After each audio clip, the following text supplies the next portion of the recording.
afternoon, everyone. I welcome you all to the session about MUN rules of procedure. Whether you are a first time delegate or a seasoned participant, this session will help you navigate through the MUN like a pro. Let me know how many of you all are doing this for the first time.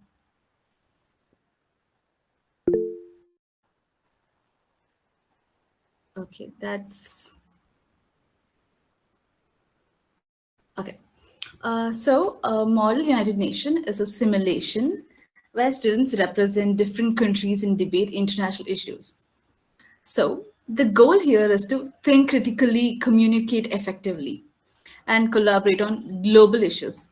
So, before I move into more about MUN, I would like to introduce myself first. I am Jhanvi Suresh, as I mentioned before. I am doing my second year law at Jesus Law College, Mysuru. I started munning in my first year of law school. So I got introduced to it through my model united club in my college. Small story, because when I was a kid, I used to love, have playing this game where um, choosing a flag. Like I used to cover the flag and choose, select, and name which country's flag it is.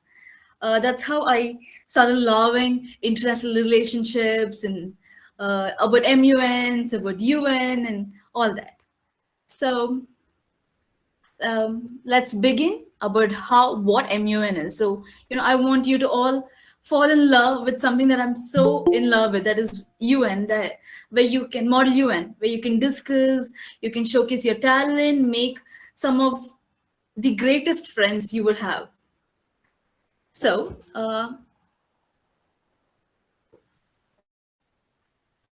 Okay, what are the skills that one can gain through Munning? Like I mentioned, critical thinking, collaboration, communication, leadership, public speaking, and research. Think of it like a boot camp for future diplomats, lawyers, and policymakers. Okay, before we move on, a quick question. What do you think is the most important part in MUN? You can drop down your answers in the comment section.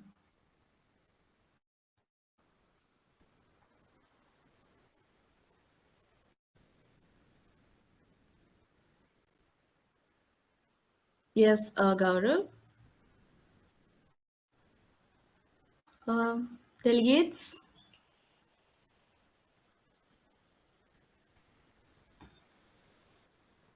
Okay. Like Gaurav mentioned, research is one of the key area. But likewise, the truth is you need all of them to thrive. Strong arguments don't work without research, and great ideas fail without teamwork. So we need all of them to actually excel and thrive in an MUN conference. Okay, so about the official language. Okay. The simple rule in MUN is that MUNs are connected in English. No fancy Shakespearean English, just and no Gen Z slang, just professional diplomacy. It is made sure to ensure fairness and professionalism in discussions. Even during informal discussion, it has to be kept in diplomatic English. Imagine you as a UN diplomat, not texting your best friend. Okay. Moving on to the executive board. I did get few queries and questions about what is the role of a chair and what's the role of a delegate. So, as a chair, think of me as a referee of a game, making sure everyone plays fair, follows the rules, and keeps the match running smoothly. My job is to guide the debate and keep order and ensure no one bends the rules too much. So it is like, moderating the discussion, ruling on motions, ensuring the debate moves forward effectively. If something is not covered in the ROP, I shall decide in the best way forward. Okay, just like in any game, you focus on playing your best, and I make sure it is done fair and smooth. All right. Okay, lobbying. Have you all ever convinced your friends to choose a movie? Like, which movie do you all want to go to?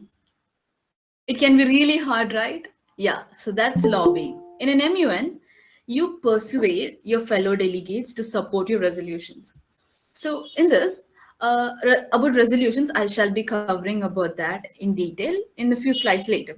So, you use your interpersonal skills to understand other countries' stance. You apply your passive influence to gain votes for your draft resolutions. So, the best time to lobby would be during your breaks or unmoderated caucus. Think of this as immune isn't just about what you say in formal debates, but rather what and whom you convince during the behind the scenes. So that is lobbying. Okay. Uh, some of the keywords that we have to know so that you can navigate through immune smoothly. So there are four key motion types.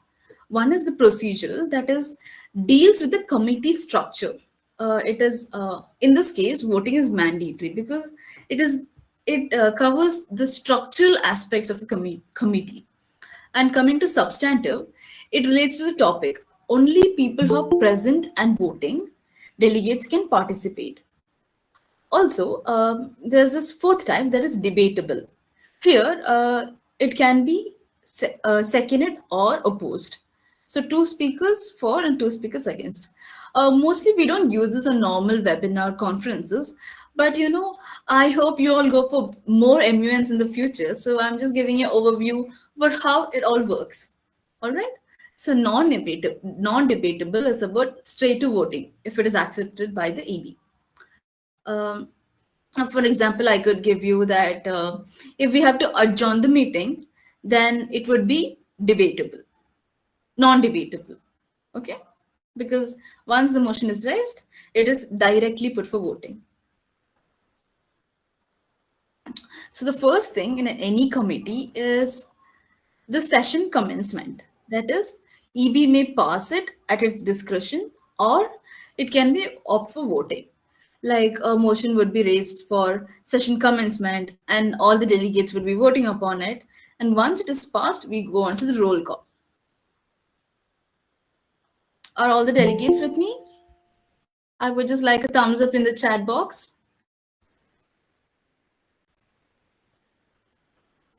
Okay. Uh, Coming to roll call is more like having attendance in your schools. So you either say present, that is you can vote for, against, or abstain in substantive voting. But when it comes to present and voting, you must vote for or against in all substantive vote. That is, you cannot say that I do not want to vote if you choose present and voting at the time of roll call. So this is mostly done to set up something called a scorer. So if you're doing a simple voting, that is 51 plus 1.